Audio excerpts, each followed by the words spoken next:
नमस्कार। आज की कहानी है सबक सिखाना ज़रूरी था। सुबह का समय था। नेहा किचन के काम निपटा रही थी। किचन के काम निपटाकर नेहा थोड़ा लेटी ही थी कि नेहा का फ़ोन बज उठा।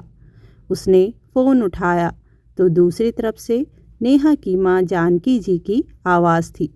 हेलो नेहा बेटी, कैसी हो? घर पर सब ठीक है ना? जानकी जी सब एक ही सांस में बोली। हाँ माँ, सब ठीक है। आप सब कैसे हैं? पापा की तबीयत ठीक है ना? बेटा, कल सुबह तेरे पापा का ऑपरेशन होना है। अगर तुम और दामाद जी आ जाते तो थोड़ा सहारा हो जाता।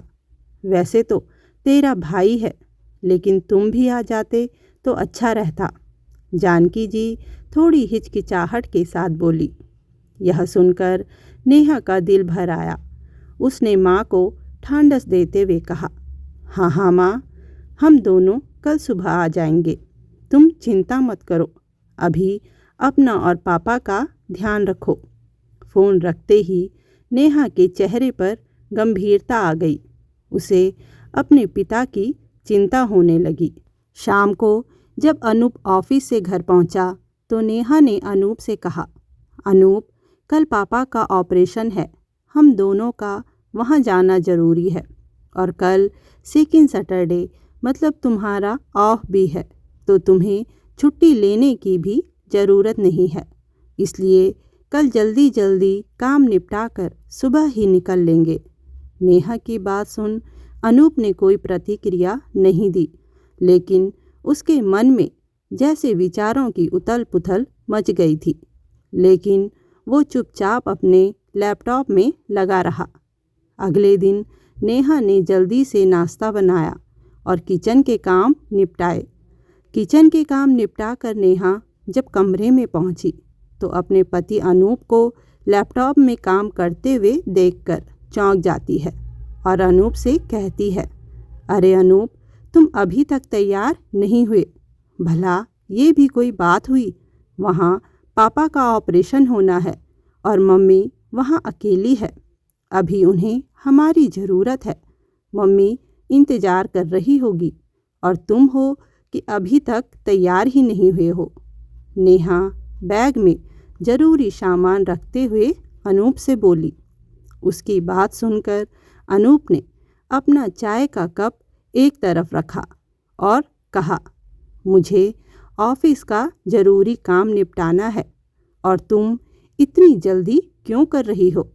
तुम्हारे अलावा वहाँ तुम्हारे भाई भाभी भी हैं। फिर क्यों इतनी परेशान हो रही हो?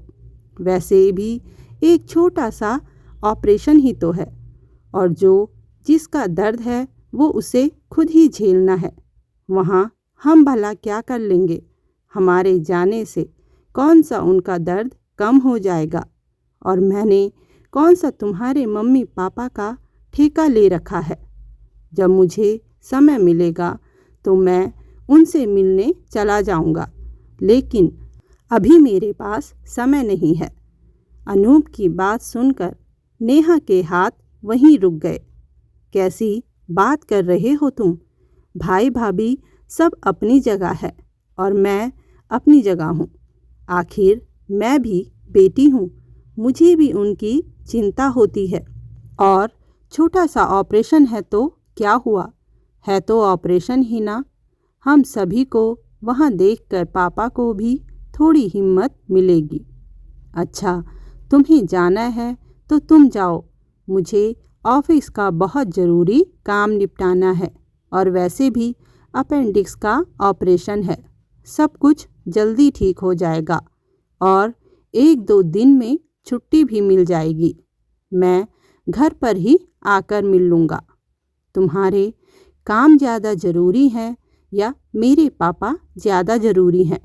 अगर काम के पीछे इतना ही भागना था तो शादी ही क्यों की थी तुमने? किसी रिश्ते की कोई अहमियत नहीं है तुम्हारी ज़िंदगी में। नेहा ने चिढ़ते हुए कहा। ये तुम कह रही हो नेहा? तुम्हारे मुंह से तो ये बात बिल्कुल अच्छी नहीं लगती। अचानक अनूप ने चेहरे पर व्यंग्यात्मक हंसी लाते हुए कहा। उसकी बात सुनते ही नेहा झेंप कर चुप हो गई।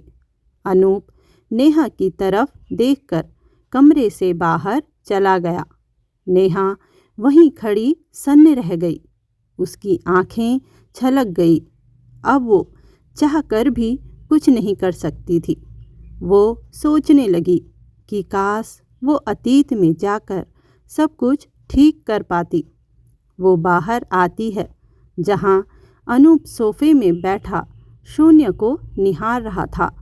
बहुत हिम्मत करके नेहा अनूप से कहती है, अनूप, जो हो गया उसे मैं नहीं बदल सकती, लेकिन आज हम दोनों का जाना जरूरी है। वहाँ सभी परेशान हैं, सबको हमारी ज़रूरत है। अगर तुम साथ नहीं चलोगे तो वहाँ सब क्या सोचेंगे। इस पर अनूप ताली बजाते हुए कहता है, वह नेहा वह, अपने मायके पर बात आई तो दुख हुआ। मायके का दुख दुख है और ससुराल का दुख कुछ भी नहीं। अपने पापा के छोटे से ऑपरेशन में तुम इतना घबरा रही हो तो सोचो मेरे परिवार पर उस समय क्या बीती थी होगी। उस समय जब उन्हें मेरी सबसे ज़्यादा ज़रूरत थी, लेकिन तब तो तुमने मुझे इन्फॉर्मेशन देना तक ज़रूरी नहीं समझा था। तुम्हारी वजह से आज मेरे बाबा इस दुनिया में नहीं हैं। तुम्हारी बेवकूफ़ी के कारण आज मेरे सभी रिश्ते तनाव से भर गए, जिसे मैं चाहकर भी हटा नहीं पा रहा हूँ। कहते कहते अनूप की आंखों में आंसू उतर आए। उसका गला भर्रा गया। मुझे कहीं नहीं जाना। तुम्हें जाना है तो तुम जाओ यहाँ से, पर मुझसे उम्मीद मत करना।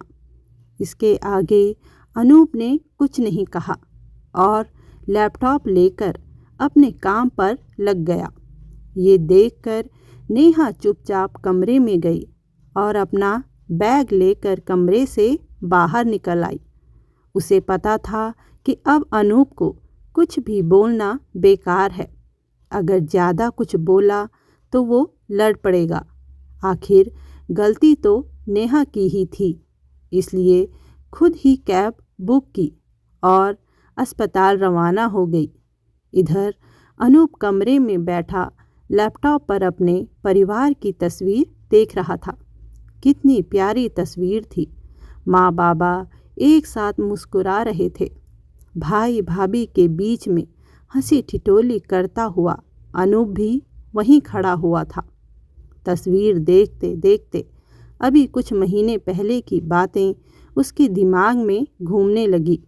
अपने दोस्त की शादी में अनूप ने नेहा को देखा था। नेहा जितना अनूप से प्यार करती थी, उतनी ही एलर्जी नेहा को ससुराल से थी। नेहा शुरू से ही अपने ससुराल वालों से घुल मिल नहीं पाई थी। कारण बहुत ही छोटा सा था। अनूप का परिवार गांव में रहने वाला एक सीधा साधा सा परिवार था। छल कपट से दूर। भाई रमन ज़्यादा पढ़े लिखे नहीं थे, पर समझदार बहुत थे। पिता एक छोटे किसान थे। खेती बाड़ी करके वो घर का खर्चा चलाते थे। गरीबी के कारण वो एक बच्चे की ही शिक्षा पूरी करवा सकते थे। तो बड़े भाई ने फैसला लिया कि वो अनूप को आगे बढ़ाएंगे और उसे खूब पढ़ाएंगे। रमन ने बड़े भाई होने का फ़र्ज बहुत अच्छे से निभाया। रमन ने पिता के साथ मिलकर इस जिम्मेदारी को बखूबी निभाया। रमन की पत्नी मेघा ने भी कभी इस बात की शिकायत नहीं की और अपना पूरा सहयोग दिया। कभी इस बात को तूल नहीं दिया और कभी भी टोका तक नहीं था। सभी के सहयोग से अनूप पढ़ लिख कर अच्छी नौकरी पर लग गया। तब सबकी रजामंदी से उसका विवाह नेहा के साथ कर दिया गया। नेहा शहर में पली बढ़ी लड़की थी। शादी के बाद 3-4 दिन तक उसे ससुराल में रहने का मौका मिला, लेकिन शहर में पली बढ़ी नेहा को वहाँ का माहौल बिल्कुल नहीं पसंद आया। खैर, अनूप की नौकरी तो शहर में थी। उसे तो पता था कि उसे शहर में ही जाकर रहना है, इसलिए जैसे तैसे वो 2-3 दिन भी झेल गई, लेकिन उसके बाद पलटकर गांव कभी नहीं गई। एक दिन बाबा की तबीयत अचानक खराब हो गई। इलाज के लिए पैसों की ज़रूरत थी। अचानक इतना पैसा कहाँ से आए, वो भी एक छोटे किसान के पास। इसलिए उन्होंने अनूप को फ़ोन लगाया, पर उस दिन अनूप ज़रूरी मीटिंग में था, इसलिए उसने फ़ोन रिसीव नहीं किया। इस कारण रमन ने नेहा को फ़ोन लगाया। नेहा बहू, वो बाबा की तबीयत बहुत ज़्यादा ख़राब हो गई है। अस्पताल में उनके इलाज के लिए पैसों की ज़रूरत थी, इसलिए अनूप को फ़ोन लगाया, पर अनूप फ़ोन उठा नहीं रहा है। क्या तुम उस तक मेरा संदेश पहुंचा दोगी? उसका ऑफिस घर से 15 मिनट की दूरी पर ही है। ये बहुत ज़रूरी है। जी भैया जी, मैं देखती हूँ। मैं आपका मैसेज उन तक पहुँचाती हूँ, नेहा ने मुंह बनाते हुए कहा और फ़ोन रख दिया। बस पैसों के लिए फ़ोन कर दिया। छोटा भाई न हुआ, पैसे कमाने की मशीन हो गया। सरकारी अस्पताल में इलाज करा लेते, लेकिन नहीं, यहाँ तो भाई कमा रहा है ना। बड़बड़ाती हुई नेहा अपने ही कामों में लग गई। उसने अनूप के ऑफिस में जाने की जहमत भी नहीं उठाई। 15 मिनट बाद रमन का दोबारा फ़ोन आया, तो इस बार नेहा ने फ़ोन ही नहीं उठाया। नेहा जानती थी कि अनूप कम से कम 2-3 घंटे तक फ़ोन नहीं उठाएगा, क्योंकि आज सुबह ही मीटिंग के कारण उसने फ़ोन के लिए मना किया था। जब बार बार रमन का फ़ोन आने लगा तो थक हार कर उसने फ़ोन उठाया, लेकिन इस बार रमन की जगह माजी बोल रही थी। अरे बहुरिया, ज़रा अनूप से बात करा देना बिटिया, बहुत ज़रूरी है। बाबा को बहुत तकलीफ़ हो रही है। उससे बात कर लेंगे तो थोड़ी उनको हिम्मत मिलेगी। अब माजी, मैं भी क्या करूं?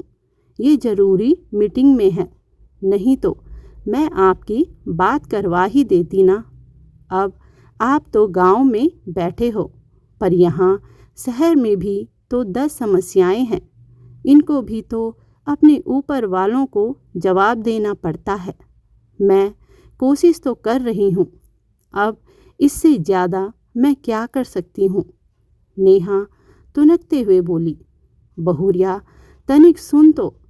पर नेहा ने फ़ोन काट दिया और साथ ही उसे वाइब्रेशन पर भी कर दिया और अपने कमरे में जाकर सो गई। अब कम से कम मैं 2 घंटे तक चैन की नींद सोना चाहती हूँ। अब तो चाहे कुछ भी हो जाए, मैं किसी के लिए नहीं उठूँगी, कहकर वो अपनी नींद पूरी करने लगी। लेकिन अभी 1 घंटा ही हुआ था कि दरवाजे पर जोरदार दस्तक हुई, जिससे नेहा की नींद खुल गई। इस समय दोपहर में कौन आया होगा घर पर? चैन से रहने भी नहीं देते। बड़बड़ाती हुई नेहा ने जाकर दरवाज़ा खोला तो सामने अनूप गुस्से में खड़ा हुआ था। नेहा कुछ कहती इससे पहले ही अनूप ने अंदर आते हुए नेहा के गाल पर जोरदार थप्पड़ दे मारा। मेरे बाबा को मार दिया तुमने, मैं तुम्हें कभी माफ़ नहीं करूँगा। मुझे लगता था कि एक दिन तुम मेरे माँ बाबूजी को खुद समझ जाओगी, उन्हें अपने माता पिता की तरह सम्मान दोगी, लेकिन मैं गलत था। अभी के अभी अपना सामान बांधो और निकल जाओ मेरे घर से। एक तो गाल पर पड़ा थप्पड़, ऊपर से बाबा की मौत की खबर सुनकर नेहा हक्की बक्की रह गई। वो कुछ भी कह नहीं पाई, लेकिन तब तक उसके माता पिता वहाँ पहुँच गए और उन्होंने अनूप को रोकते हुए कहा, ये सब बात की बात है दामाद जी, फिलहाल तो आप निकलने की तैयारी कीजिए। हम कार ले आए हैं, उसी से रवाना होते हैं, जल्दी कीजिए। सास ससुर के बहुत समझाने पर अनूप ने फटाफट अपने कुछ कपड़े बैग में रखे और बाहर आ गया। वहीं नेहा अभी भी वैसे ही खड़ी थी। ये देखकर उसकी मम्मी ने कहा, तुम्हें अलग से न्योता देना पड़ेगा क्या? एक तो तुम्हारी बेवकूफ़ी के कारण वैसे ही। अब छोड़ो, फटाफट अपने कुछ कपड़े बैग में रखो और चलो। अपने गालों को सहलाती हुई आंखों में आंसू लिए नेहा ने फटाफट अपने बैग में 2 जोड़ी कपड़े रखे और वहाँ से बाहर आ गई। उसे देखकर अनूप की आंखों में अंगारे बरस रहे थे, इसलिए उसने मुंह दूसरी तरफ फेर लिया। वो लोग कार में बैठ गए। नेहा के भाई ने कार गांव की तरफ मोड़ दी। कुछ देर बाद वो लोग गांव पहुँचे तो वहाँ मातम पसरा हुआ था। घर से जोर जोर से रोने धोने की आवाज़ आ रही थी। लोग बाहर खड़े उसी का इंतज़ार कर रहे थे। अनूप कार से उतरते ही बदहवास सा पिता की अर्थी की तरफ भागा, जो बाहर बरामदे में ही सजा कर रखी थी। वो अपने पिता के चरणों पर सिर रखकर रो पड़ा। अनूप के करुण रुदन से पूरा घर गूंज उठा। अनूप वहीं जमीन पर बैठ गया और एकटक अपने पिता को निहारने लगा। उसे लग रहा था जो भी घटित हो रहा था वो सब एक भ्रम है और अभी पिताजी उठकर बैठ जाएंगे। अब क्या लेने आया है अनूप? तू तो बड़ा आदमी हो गया है। शहर में तुझे बहुत काम है। तेरा बॉस तुझे 2 बातें सुनाएगा। जा, तू जा, मैं देख लूँगा अपने बाबा को, अचानक रमन ने कहा। उसकी बात सुनकर अनूप हक्का बक्का उसे देखता रह गया। कब से फ़ोन लगा रहा था तुझे, तू अब आया है। मेरे पास पैसे नहीं थे, तभी तो तुझे फ़ोन कर रहा था। भगवान ने भी ये दिन दिखाने के लिए पैदा किया था कि अपने पिता के इलाज के लिए भी पैसा न जोड़ पाया मैं। भाई, मुझे माफ़ कर दे। मुझे नहीं पता था। मुझे सचमुच कुछ भी पता नहीं था। बाबा के लिए तो ये जान भी हाजिर थी, पैसा तो दूर की बात है। अनूप अपने भाई के गले लगकर बोला, अब तेरी जान का क्या करूँगा मैं? तू जा, तू मेरे मन से उतर गया आज, कहकर रमन ने अनूप को परे हटा दिया। लेकिन अंतिम संस्कार तो होना ही था, सो बाबा का अंतिम संस्कार तो हो गया। 15 दिन अनूप वहीं रहा, लेकिन रमन ने उससे ठीक से बात तक नहीं की। इन 15 दिनों में नेहा ने भी माफ़ी मांगी, पर जो हो चुका था वो तो हो चुका था। अनूप ने वही फैसला ले लिया था कि अब वो नेहा के साथ नहीं रहेगा। लेकिन माँ ने मना कर दिया, तेरे बाबा तो इस दुनिया से चले गए, अब तू यह रिश्ता क्यों तोड़ रहा है? अपनी गलती की माफ़ी मांग तो रही है वो। खबरदार, जो तूने उससे रिश्ता तोड़ने की बात की तो। माफ़ करने वाला बड़ा होता है। माँ के आगे अनूप की बिल्कुल न चली। वो शहर वापस आ तो गया, लेकिन ये टीस हमेशा उसके मन में रही। घर में सब उससे बात करते हैं, पर रमन अनूप से कभी भी फ़ोन पर बात नहीं करता। हालांकि इस बात को भी महीनों बीत चुके हैं। माँ के बीच में पड़ने के कारण उसका और नेहा का रिश्ता भी नॉर्मल हो चुका है। इधर नेहा हॉस्पिटल पहुंच चुकी थी। पापा का ऑपरेशन हो चुका था, पर मम्मी ने एक बार भी नहीं पूछा कि अनूप क्यों नहीं आया। आखिर वो भी अच्छे से जानती थी उनकी बेटी ने हरकत ही ऐसी की है, तो वो अनूप से क्या शिकायत करें। नेहा अपने पापा के कमरे में गई जहां उसके पिता लेटे हुए थे। उन्होंने नेहा से केवल एक ही बात पूछी, अनूप नहीं आया ना?